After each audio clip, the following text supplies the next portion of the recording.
Hey guys, Kid Kino here. So I just saw Godzilla vs. Kong on Wednesday. It's now Friday as I'm filming this.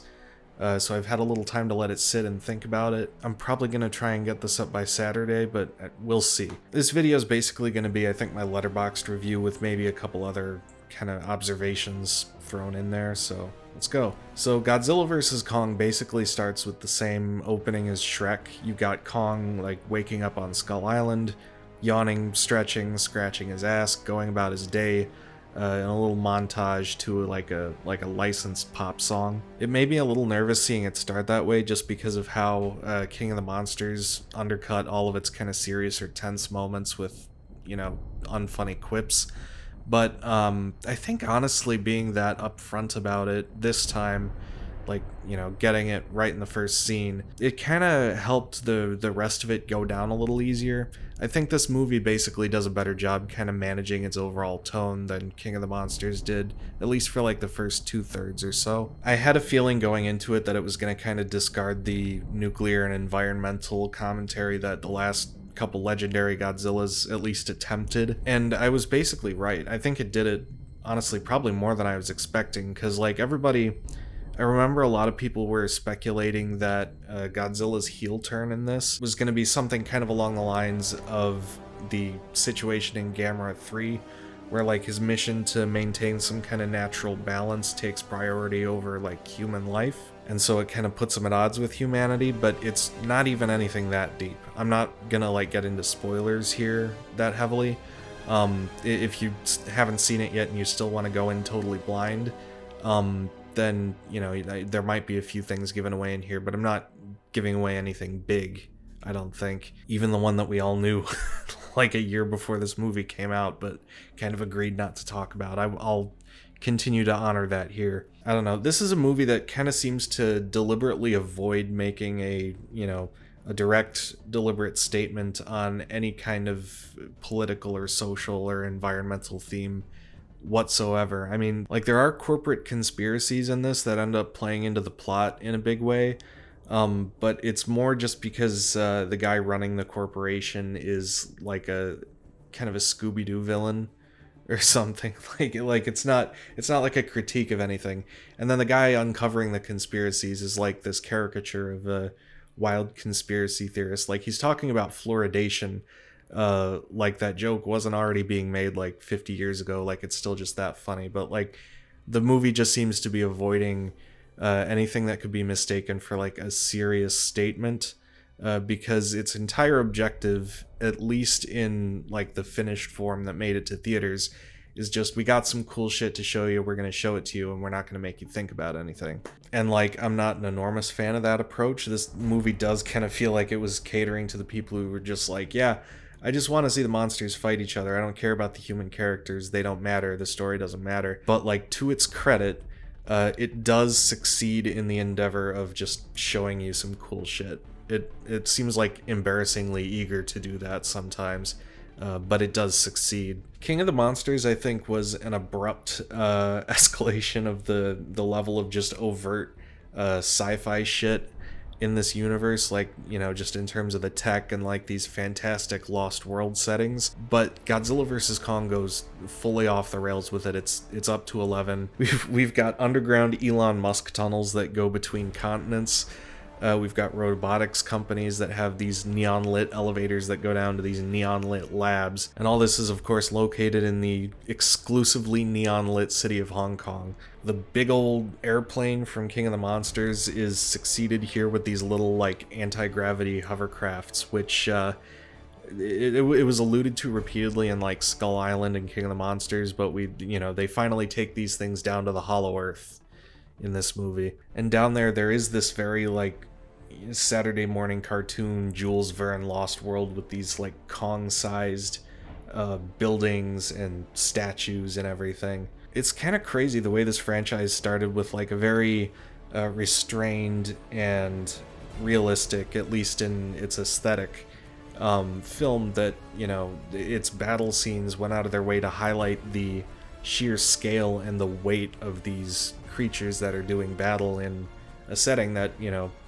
very much resembles real life. But here we've got stuff like Kong just leaping from one ship to the next while Godzilla attacks from underwater. It's kind of like Evangelion Unit 2's first appearance. And then he's like swinging from building to building, avoiding Godzilla's beam while it's kind of sweeping through the city. It's a little like Shin Godzilla, which feels like a blasphemous comparison to make to like an infinitely more substantial and artful film. I don't know, basically the whole world here and the battles that take place in it have become like completely cartoonish, but the movie kind of makes it work by just sort of keeping everything in the human story on about the same level. Like a million critics and viewers and everything have said, like, you know, the human characters in these things don't matter, they're not what they're there to see. And like, it's not really true that they don't matter, but this movie doesn't really do anything to challenge that mindset, I don't think. It seems, at least in its, you know, configuration as released, to be entirely structured around, you know, getting us to the fights. Nobody in this has any real like arc to speak of. Their goals and everything are all very kind of plot oriented, and you know, they're basically, at least in, you know, again in the final iteration, I don't know what was, you know, maybe cut from this, but they're basically all just kind of stock types, and like all the actors do fine handling the roles, but you know, they could probably play these in their sleep. They're not like complex or anything. I remember before I actually saw the movie, I saw someone who had watched it on streaming like in the middle of the night when it first dropped on like HBO Max, talking about how there was one character that clearly had more material that was like cut from the film, and his character was left with basically nothing. I'm pretty sure they were probably talking about Ren Serizawa, who's supposed to be the son of Ken Watanabe's character from the first couple legendary Godzillas.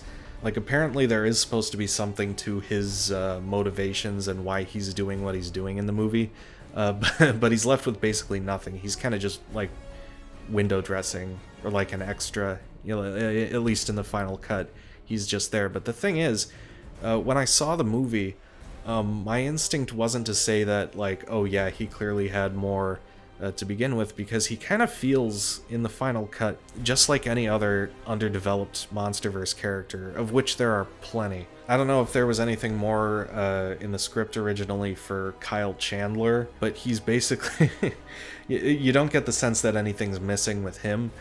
He just kind of has nothing to do in this movie, which is a shame, because I like seeing him and stuff, and he's I like his vibe. I like Kyle Chandler, but he gets nothing here. But yeah, my immediate instinct when I was watching the movie and thinking of like, okay, who does it seem had like their arc just gutted?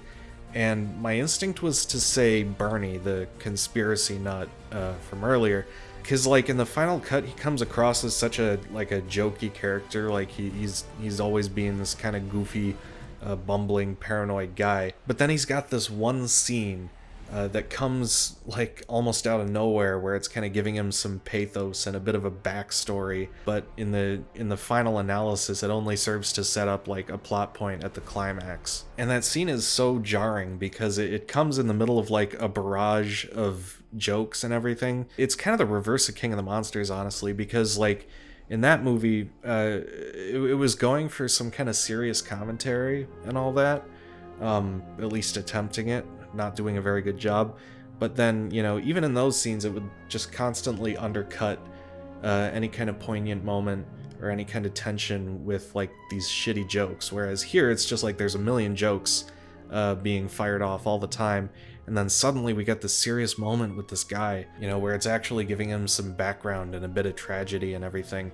And I think it's called back to like very briefly once in the middle of the film, and then again it sets up that thing at the climax. And it you know, if it's true that there's just a bunch of stuff that was cut out of this movie, I have to imagine that the only reason that scene didn't go too was because they couldn't cut it, because it sets up the climax, and they couldn't do reshoots because of COVID or something. Maybe, I don't know. But yeah, so jokey, this movie in the end. Like, you know, maybe there was more substance in the script and they just left in the jokes, because that's, you know, just kind of keeping you entertained, just kind of leading you along until they get to the next fight scene. There are some groaners in here, but at least they're not undermining anything serious, because if it was ever there, it's gone now. But in the end, it does make it easier to shrug that off, and so they are kind of less annoying, I guess, than King of the Monsters in a way. The kind of Team Godzilla subplot with like Millie Bobby Brown and Julian Dennison and Bernie, the conspiracy guy, that one is consistently throughout the film kind of heaviest on the jokes and everything, but like there are enough peppered into the others for most of the runtime that it doesn't feel like too inconsistent, like they've just thrown this extremely goofy shit into the middle of a movie where it just doesn't belong. It doesn't feel too lopsided for at least, like I said, like the first 2/3 of the movie or so. This changes a little bit toward the climax because, like, obviously as the stakes get higher and it gets closer to the final big battle and, that everything hangs on. And so the other human subplots naturally get a little more serious, but they're still cracking a lot of jokes. But honestly, that can kind of be shrugged off too, just because, by that point the film is really leaning into the spectacle, and, it does deliver there, to its credit. And that's the thing, I keep saying it delivers on that, and it does, really, but this isn't like a finely crafted, expertly constructed, blockbuster movie. It's a very unambitious movie that just kind of has the good sense to get out of the way of its biggest strength, which is these big, ridiculous monster fights. As soon as the dust has settled from the final battle, the human story is, just gets the most perfunctory resolution, and then, the ending is probably the most abrupt and unceremonious thing in the Monsterverse so far. It's not like a death-proof ending or even like a blood debts ending, really, but there is this distinct quality of like, all right, that's all we got. You got what you came here to see, we're done here. And I gotta tell you, my response to that and kind of to the whole film is just a resounding, okay, cool. This movie is basically aiming about for the mark that I figured it was, and it pretty much hits that, so I'm not really disappointed, but it's also not aiming very high either, so I'm not that impressed. I saw Shin Godzilla on the first night of what was initially announced as like a week-long run. It ended up going a little longer, but I didn't know that at the time. But like as soon as I got home from the theater seeing Shin Godzilla, I bought tickets to 2 more screenings during that week. Godzilla vs. Kong, I really don't know if I'm going to watch it through again until like the Blu-ray comes out or something. I don't really feel the need to when like Godzilla Singular Point is happening. I still need to watch the Pacific Rim anime. The Last Evangelion movie is out in Japan. That'll hopefully be coming out here soonish. Maybe this year, I don't know. And we've still got like Shin Ultraman to come. Honestly, my feeling right now is basically like, okay, this big thing, this all-consuming hype object is out of the way. We've got that done. I can finally, devote some attention and energy to all this other stuff that's coming out, because I felt like it was all kind of crowded out of my head because, like, the hype for this movie was so overwhelming. I had to rush through the end of the kaiju binge, and so for like most of March, the Godzilla vs. Kong was indirectly like monopolizing a lot of my free time. And so it's mostly just kind of a feeling of relief, like, okay, that's that taken care of, onto all this other stuff. This movie kept me entertained for the duration of its runtime, but it didn't really excite me like a minute more than that. And honestly, in light of everything else coming out, that's fine. Anyway, yeah, thank you guys for watching. Really appreciate it. Like I said, I'm going to be moving again this month, so I'm definitely going to be, slowing down on here. I might have a couple little things thrown up throughout the month of April, but like, no promises there. And I think in general I'm going to be like easing off and kind of slowing down on this channel and, not leaving completely, but just taking a step back and focusing a bit more on like the kind of reconstruction work like I used to do, and just other projects like that. Like I've shied away from naming exactly what the big one is on here, but I think a lot of you guys know about it. But that one is finally making some, serious progress. Like there have been some steps that, for whatever reason we haven't been able to take for a long time, whether it's, just money, things taking time to do, that sort of thing. But we're finally seeing a few big checkpoints or like signposts. We're finally kind of crossing some of those, so that's exciting. But yeah, if you like what I do on here, I'm gonna still be doing some stuff, probably like a more relaxed pace. I'm thinking maybe fewer videos, but like the ones I do hopefully will be more kind of substantial. I'd love to do more, you know, kind of big video essays and things. And with like the kaiju binge out of the way and everything, I won't be doing hopefully like a bunch of smaller videos all the time anymore, just a few bigger ones that are kind of more meaty and a little that I can be like a little more take a little more time on. But yeah, if you want to throw some support to that, or if you want to, you know, keep up to date on like the other stuff I'm doing, I hope you'll consider becoming a patron at the Patreon link in the description. And of course I have to thank all my current patrons for all of their support that they've been giving me, especially Bob Burns, Destroya, who just signed up, Exploder Button, John Paneer, Kiefer Bielman, and Ryan Clark. And yeah, thank you guys so much for watching. I'll see you again sometime.